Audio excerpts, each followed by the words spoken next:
How's it going, guys? Liam here from AltSignals. Today we're going to be discussing dynamic support and resistance and how moving averages work as well.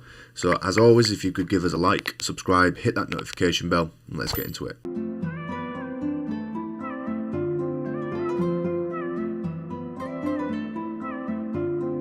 AltSignals.io.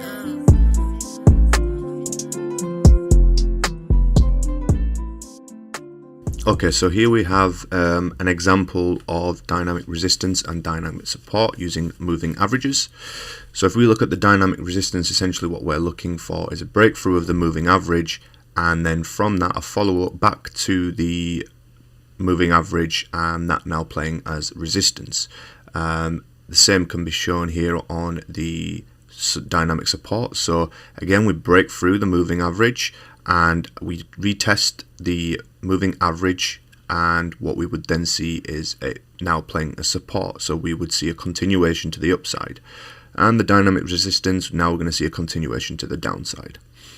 Moving averages essentially work to give you an idea, so you know how to use dynamic resistance and support.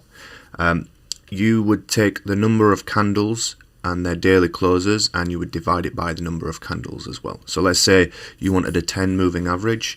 What you'd essentially do is you would have the 10 most recent candles and take all their closing prices and divide it by 10, as that's how many candles that you're doing, and that will provide you with a moving average, and that will kind of give you a line to show where the average price has been, and that's how you can start to get find your dynamic resistance and dynamic support.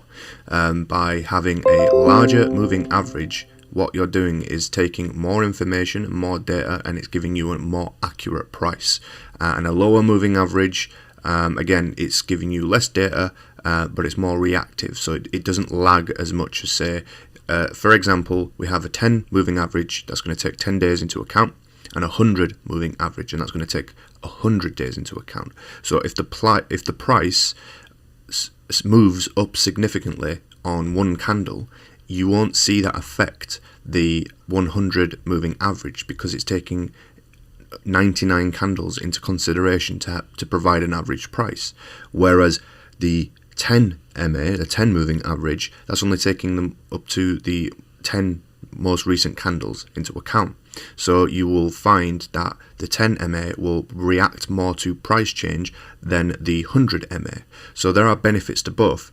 The smaller MA gives you less lag and is more volatile, and it's closely more relevant to the price, what you're trading in the current market. And the 100 MA is more accurate, so it doesn't react towards, say, a quick jump in price.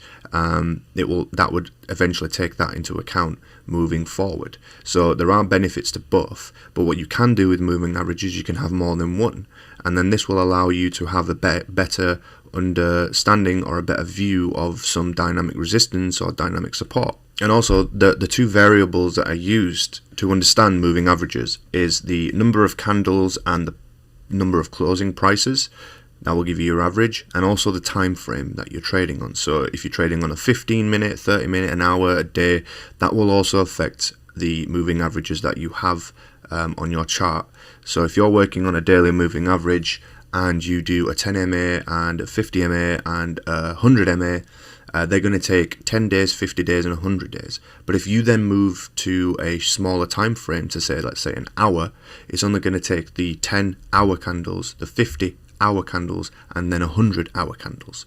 So the smaller the time frame that you go, the less information that you're getting, and you'll start to see how your moving averages become more volatile in terms of the price, and it's not exactly it doesn't give you a strong idea of where price is heading over time as well, so you can't really see a trend as much.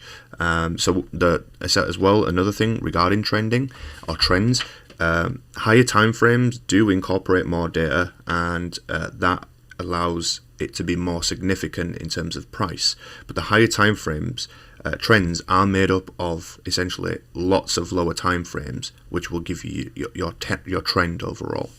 So let's just move into some examples on dynamics resistance and dynamic support. So here is a perfect example where we see dynamic support and dynamic resistance. So we're above the moving average, as you can see here. Let's just say that this is a 100 MA. That's 100 moving average. It's on a daily. So essentially, what this is on the 12-hour. However, let's just use 100 MA as the example.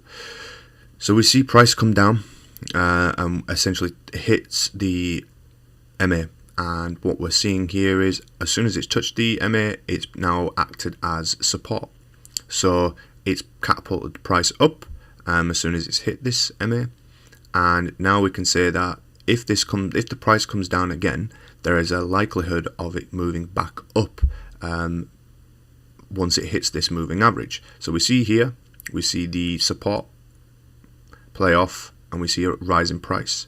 We see it come back down, and as soon as it comes to the area of the moving average again, we see a massive spike in price. So you might not have got on this jump, but if what you've already recognized and seen the pattern, and more than likely on the second or third candle, you could have jumped on that and known that this would have been dynamic support. On the other side, so as the price starts to crash down and it finally breaks through the moving average here, what you would then wait for is another test on this moving average. So when the price starts to make its way back up to try and get above the moving average, if it doesn't, that's where we're going to see the resistance come into play on the moving average. And then what we'll see is price continuously go down and continuously stay below the moving average that we've got here. Here's another example. So again, we see price moving up, and then we finally start to see it crash down. Once it hits that moving average, we do see a price move up again. Now, what we do see is another crash below the moving average, and then we see a retest of that moving average just about here. And as soon as it hits that, we start to see a continuation to the downside and stays below that moving average. This as well is a good indication on the trend in terms of like where it's heading. So if we do see that the moving average has moved up, and then we see it hit and it plays as dynamic support, then we could probably see more continuation to the upside, which we do. As soon as we catch this drop, which the moving average would not catch if it's say a 100 moving average, and it breaks below that point now, and we see that retest, now we can already start to tell that the potential trend now is going to move down, and in which case this does. Another example, again, so we see this playing quite close to the moving average. We've got one here, and that's playing a support there, another here for support, and again each time we see it go down and it touches, we do see a price increase. Here again it touches support, we see it rise up in price, and finally a breakdown in price, we see another dynamic support where it touches the moving average, and we see a massive price spike here. Finally, on the other side, we see this price break down, eventually breaking through the moving average, and we see multiple areas of testing for dynamic resistance. So we see it play down, it comes back up, breaks above price ever so slightly, again breaks below the moving average, and then we see two areas of testing for dynamic resistance, one here, and now we can tell that at this point this moving average is more than likely going to play into resistance, and we're going to see a downtrend in price, which we do. Now let me give you some examples on moving averages and how they work on a live chart as well. So here we have three moving averages. We've got the 10 moving average, the 50 moving average, and the 100 moving average, and we're on the daily. Okay, so each candle represents a day. So how this works is the 100 moving average is going to take the last 100 days and give us a average of the closing prices.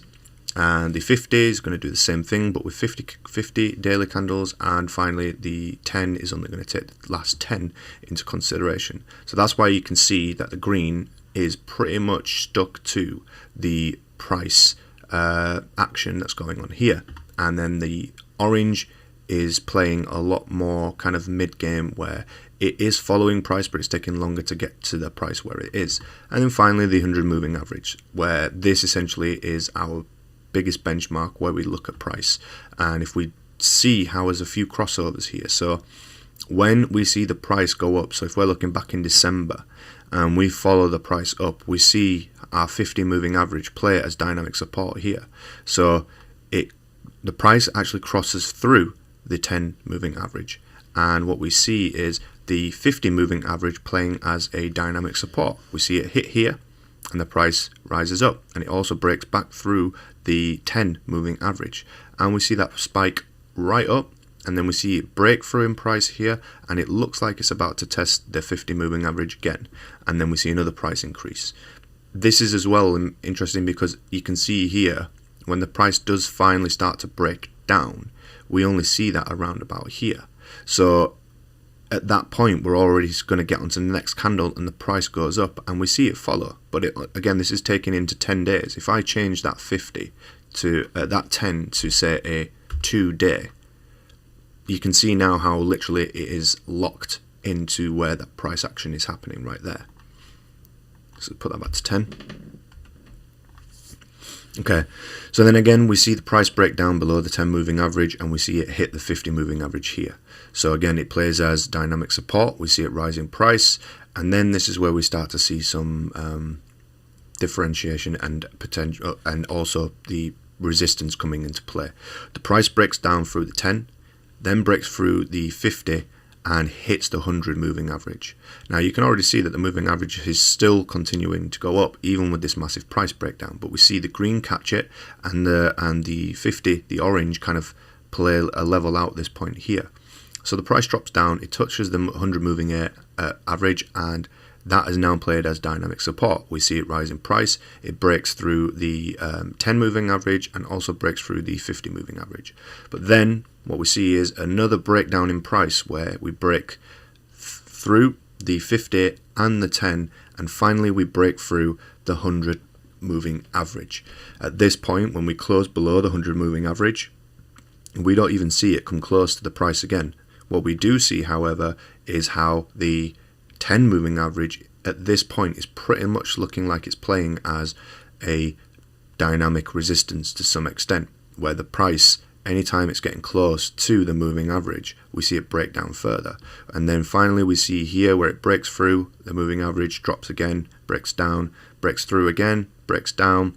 We see it kind of hit these lows here, and finally we see it break through in price, starts to move towards the 50 moving average, and then we see another breakdown in price here. And finally then we kind of see this kind of sideways action where this moving average is not really helping in any sense. So our focus would be on the 50, where, as you can see, the price here and here have started to come close towards the 50 moving average, and again price has broken down anytime it's got closer to that now. So what we would be looking at here now is two potential things. One, where a crossover, where we see the 10 moving average cross over the 50 and we might start to see an uptrend, or what we see is a further breakdown in price where the price starts to go towards the 50 moving average. The 50 moving average is continuing to break down in price because it's taking into account more of these days. Then we're going to see a further breakdown in price and give us a more stronger trend in terms of where the price is heading on Bitcoin. Also, as well, the further the distance between the moving averages are, the stronger the trend. So in this case right now we've got the green and the orange really breaking away from the red. Green did break away from orange, you see the gap here, and as it got further apart we saw a breakdown in price. So these areas now, as this is getting closer, we're going to see whether or not there's going to be a further breakdown in price, or there's going to be a move to the upside, and we see again the green separate from the orange, and we kind of see this mid-level play out for the 50 moving average. One further last tip just before we end the video would be the exponential moving average, and essentially what that is to take everything into account what we've discussed with a moving average. There's only one difference, and the best way to explain it is the moving averages that we have on here, so the 10, the 50 and the 100, all the closing prices on all the candles are equal. So they take the price of all the candles and then they provide us with a moving average. What an EMA does, or an exponential moving average does, is it takes the price of all the candles, but what it does is that the latest candle, so let's say we've got a 20 EMA, 20 exponential moving average. That's what we have. The first candle, or the very first candle, so candle 1 of the 20, will not be as important or as valued as the number 20 candle. And that kind of works throughout the whole thing. So the most recent candle is more important than candle 19. Candle 19 is more important than candle 18. So that's the difference in the EMA. But what that allows us to do is that it reacts more to recent price data. So all the candles on a moving average matter the same, whereas an EMA, the opposite. So the last or the most recent candle matters more than the first. So as you can tell, that plays a good part in the price and how it tracks that price. So you can even see here, so the EMA is the blue line, and we can see how it takes more into account with the closing candles. And like I said, it's the last candle matters more than the first candle, and so on and so on. So that's pretty much an overview on dynamic support and resistance, how moving averages work, how you can use moving averages to spot trends and also use for dynamic support and resistance, and finally how you can also use the exponential moving average as well to help you with more kind of reactive pricing as well. So hopefully that was a video that helped you guys, and again, as always, if you could give us a like, subscribe, hit that notification bell, and we'll catch you in the next video, guys.